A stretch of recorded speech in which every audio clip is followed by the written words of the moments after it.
यो अभी ये चलता फिरता अखिल भारतीय बागी पुस्तक संग्रहालय जिसमें महापुरुषों की पुस्तक रखते हैं ये आ गए हैं।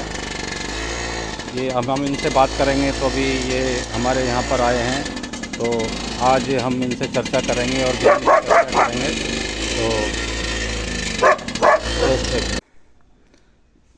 अभी हम चर्चा करेंगे रूपराम बागी जी से। तो अभी सर आप बताएं ज़रा, आपका उद्देश्य क्या है और आप किस तरह से ये चलता फिरता अखिल भारतीय बागी सेंटर चला रहे हैं। तो अभी बात करते हैं सीधे हम बागी जी से। प्लीज़ बागी जी, आपका ध्येय क्या है बागी जी इसको मुहिम को चलाने का? हाँ, आपने प्रश्न पूछा और आपने बुलाया, मुझे बहुत अच्छा लगा आज, और मैं टाइम निकाल के आप पास आया। सौराज सिंह जी यहाँ के बहुत अच्छे सामाजिक कार्यकर्ता हैं। उन्होंने मुझे निमंत्रण दिया और उनके पिताजी और माँ का कोई कार्यक्रम भी था आज, तो मैं यहाँ पर आया। तो ये मेरे से पूछ रहे हैं, तो मेरा उद्देश्य है कि समाज के लोगों ने ढंग से अध्ययन नहीं किया। डॉक्टर अम्बेडकर का फोटो तो लगाया है, लोगों ने अध्ययन ढंग से नहीं किया। तो मैंने ये महसूस किया है कि जब तक इस समाज के लोगों को किताब घर घर नहीं पहुंचाई जहाँ, तो जब तक ये कैसे अध्ययन करेंगे।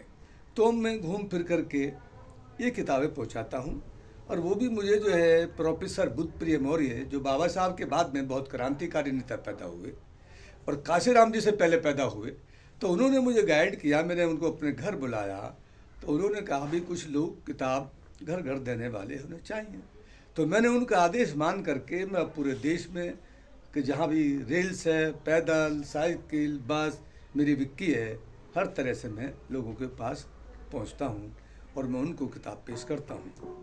अगला प्रश्न। तो ये आपका बहुत अच्छा कार्य है। तो मैं भी आपसे पूछना चाहूँगा कि गौतम बुद्ध के बारे में थोड़ा सा हम बताएं, तो जिससे हमारे जनता को और हमारे साथियों को कुछ पता चले। हाँ, गौतम बुद्ध के बारे में ये है, और हिंदू माइथोलॉजी में ये फ़र्क है कि हिंदू माइथोलॉजी के लोग अपनी बात को थोपना चाहते हैं।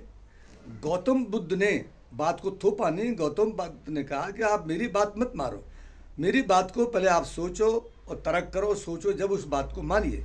गौतम बुद्ध ने पैदल चल करके अपने इलाके में बहुत दूर तक हर चीज़ का अनुभव किया और समाज को ये सिखाया गौतम बुद्ध ने कि अपने बल पर, अपने पैरों पर चलना सीखिए। ये गौतम बुद्ध का संदेश है। तो अभी मैं बाबा साहब की जो 22 प्रतिज्ञा हैं उसके बारे में थोड़ा सा प्रकाश डालिए। तो हाँ, बाबा साहब की जो 22 प्रतिज्ञाएं हैं उसमें उन्होंने कहा है कि भाई आप अंधविश्वास से दूर रहिए, कर्मकांड से दूर रहिए, दारू तम्बाकू मत पीजिए।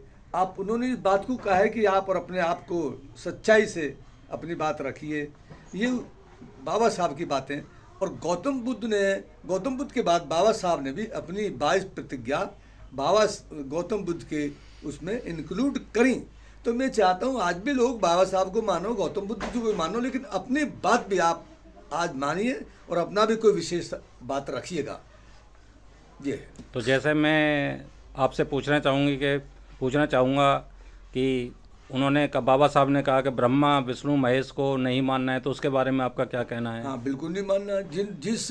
जिस हिंदू माइथोलॉजी के लोगों ने हमारे महापुरुषों का, सम्मुख ऋषि का कत्ल किया, जो हमने इनके हिंदुओं के ग्रंथों में पढ़ा है, वो सत्य झूठे हमने पढ़ा है।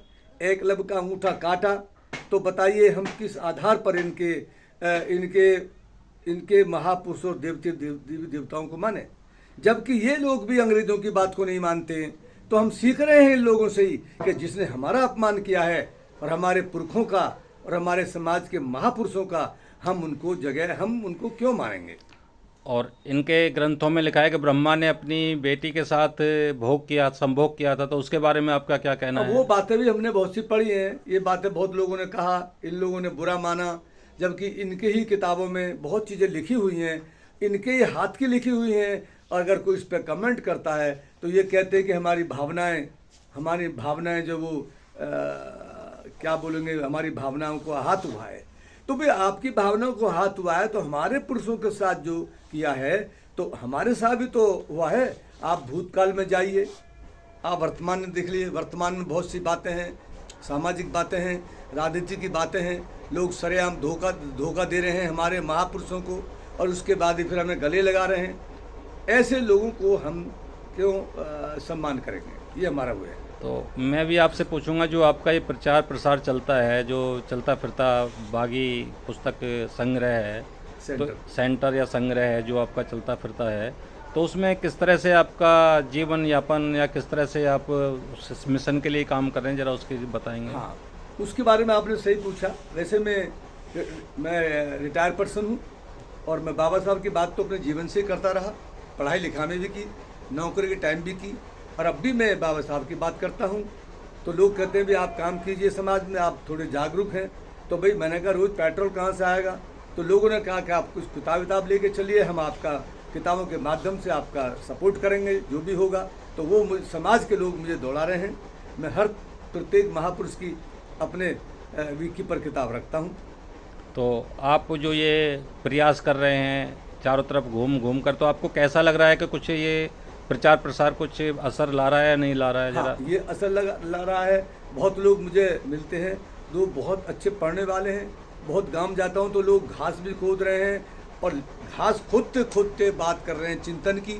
उनका खुरपा चल रहा है खेत में, और बात वो सामाजिक और राजनीति की बात भी वो। इसका मतलब आदमी जागरूक है।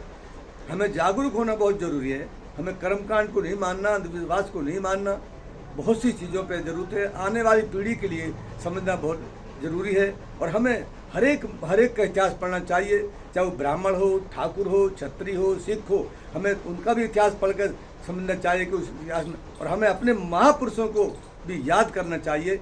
ये सब लोग हम देख रहे हैं, याद करते हैं लोग। जहाँ मैं जाता हूँ लोग किताबें लेते हैं, कई किताब मंगाते हैं लोग, ये किताब लाइए।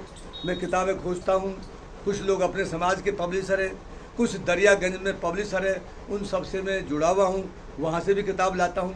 वो मुझे हेल्प करते हैं कि आप किताब लीजिए, और मैं वहाँ से किताब ला के लोगों को पेश करता हूँ। तो जैसा कि आपने भारत का संविधान अपने हाथों में लिया हुआ है, अपने गोद में लिया हुआ, तो इसके बारे में आप थोड़ा सा बताएं। भारत का संविधान है, भारत का संविधान अभी 26 तारीख गई है। अभी इसमें लोगों ने बनाया, सब लोगों ने मनाया इसको जो है। और भारत का संविधान जो है, हम ये कहना चाहते हैं, कोई भी अगर इस वीडियो को देखेगा, हम ये कहना चाहते हैं हमारे लिए देश में लोकतंत्र में सबसे बड़ा संविधान है। हम गीता, रामायण, उस बात को, उससे भी बड़ा हमारा संविधान है, जो कि पूरे देश के लोग इसको मानते हैं, कानून को मानते हैं। और संविधान का जो हमारा जो राष्ट्रीय चिन्ह है, वो भी अशोक का सिंबल, वो इस प्रत्येक भारतीय के जेब में पड़ाया है, और उसी से हम सामान खरीदते हैं। तो हम सबसे पहले इसको मानते हैं। अभी हमने मोदी जी को देखा है, परसों उन्होंने बाबा साहब पर फूल मालाएं चढ़ाई, योगी जी ने चढ़ाई। हम अच्छा मानते हैं, हमारे पुरुषों को याद कर रहे हैं। इसलिए संविधान में बहुत सी चीज़ें लिखी हैं, उसे बारीकी से पढ़ना है। चुनाव के बारे में पढ़ना है, चुनाव के संविधान के बारे में पूरा लिखा हुआ है, अनुच्छेद दे रखे हैं कहाँ क्या है, उसे बारीकी से पढ़ना चाहिए। जितना समय मिले उसको बहुत पढ़ना जरूरी है। तो बागी जी में अभी समाज में जो लोग देवी जागरण, देवी पूजा और जात और हनुमान और उसके बारे में जो भ्रमित हैं, उसके बारे में आपका क्या विचार है? उसके बारे में मेरा ख्याल है कि जिन लोगों के घरों में शिक्षा नहीं पहुंची, अभी जिनकी लड़की बेटी ढंग से नहीं पढ़ी हैं, जिस दिन वो ढंग से पढ़ लेंगी, वही मैंने पहले कह चुका, जिस दिन वो ढंग से पढ़ लेंगे इतिहास को, तो वो अपने आप खुद हमारे बगैर के छोड़ देंगे। जब तक वो अनपढ़ हैं, जब तक वो इसी जाल में फंसे रहेंगे। इसका एक इलाज है, वो विषय पढ़े, कई विषय पढ़े, इतिहास पढ़े, राजनीति पढ़े, समाजशास्त्र पढ़े, साइकोलॉजी पढ़े, डिप्लोमेसी पढ़े। जब विषय पढ़ोगे 10-12, तब समझ में आएगा कि ये किस चीज़ से हमको निकलना है, जहाँ हम फंसे हुए हैं अपनी समझ से। गौतम बुद्ध की बात को मानते हुए कि जैसे उन्होंने कहा कि पहले समझिए और पढ़िए और तब आगे बढ़िए, तो इसके लिए ये बहुत ज़रूरी है, तब यहाँ से निकल सकते हैं। अभी बहुत लोग नहीं मानते, मेरे गांव में भी हैं बहुत से, लेकिन नहीं मानते। मैं तो कहीं जाता नहीं हूँ, चला गया सिर्फ फॉर्मेलिटी के लिए, लेकिन मैं मन से नहीं जाता। तो जैसा कि रागी जी आपने आज बताया, आपकी इन बातों से समाज को बहुत कुछ सीख मिलेगी।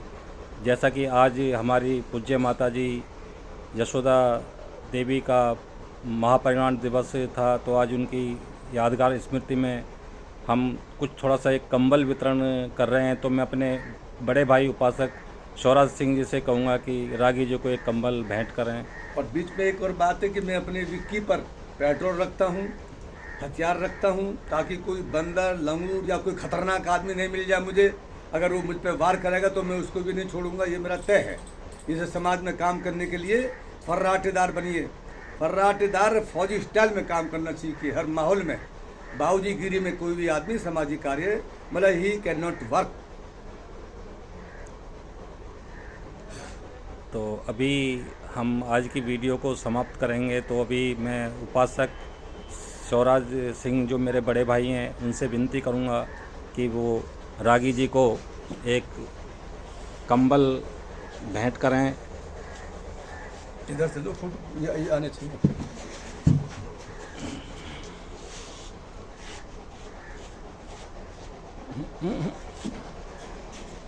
आ जाओ, तुम भी आ जाओ। आप उधर जाओ ना।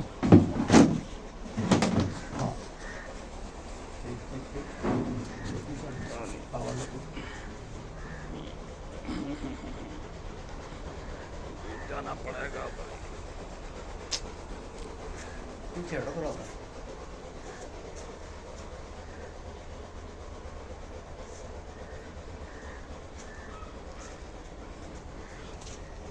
तो साथियों, आज ये रागी जी से बात हुई और जैसा कि मैंने बताया मेरी पूज्य माता जी की बरसी के दिन ये आज आए हैं। तो मैं उम्मीद करूंगा कि ये इसी तरह से धम्म का प्रचार, मिशन का प्रचार करते रहें। तो मैं अपना वीडियो यहीं समाप्त करता हूं। जय भीम, नमो बुद्धाय। जय भीम, जय भारत।